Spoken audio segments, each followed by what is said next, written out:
మొన్న డీజీపీ గారు అన్నాడు, కొత్త డీజీపీ సివి ఆనంద్ పోలీస్ శాఖలో 19,000 ఖాళీలు ఉన్నాయన్నాడు.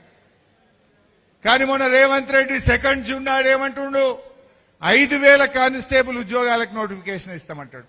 19,000 ఖాళీలు ఉన్నాయని డీజీపీ చెప్తే రేవంత్ రెడ్డి 5,000కే నోటిఫికేషన్ ఇస్తా అంటాడు. మరి అందరికీ ఉద్యోగాలు ఇయ్యవా? ఖాళీలున్న ఈ నిరుద్యోగ యువత ఎన్నో ఏళ్లకు ఎదురు చూస్తా ఉన్నారు. ఆనాడు కేసీఆర్ గారు ఒక్కటేసారి 17,000 కానిస్టేబుల్ ఉద్యోగాలను నియామకం చేసిండు, నోటిఫికేషన్ ఇచ్చిండు. 17,000 ఖాళీలుంటే 17,000 నింపిండు కేసీఆర్. మరి నువ్వెందుకు నింపుతలేవు? 19,000 ఉంటే ఎందుకు 5,000 వేస్తా అంటున్నావు? నిన్న చిక్కడపల్లి సెంట్రల్ లైబ్రరీలో, దిల్సుఖ్ నగర్ లో పిల్లలు రోడ్ల మీదకి వచ్చి 19,000 ఉద్యోగాలకు నోటిఫికేషన్ చేయాలని ధర్నాలు చేస్తే ఈ రేవంత్ రెడ్డికి చీమ కుట్టినట్లేదు.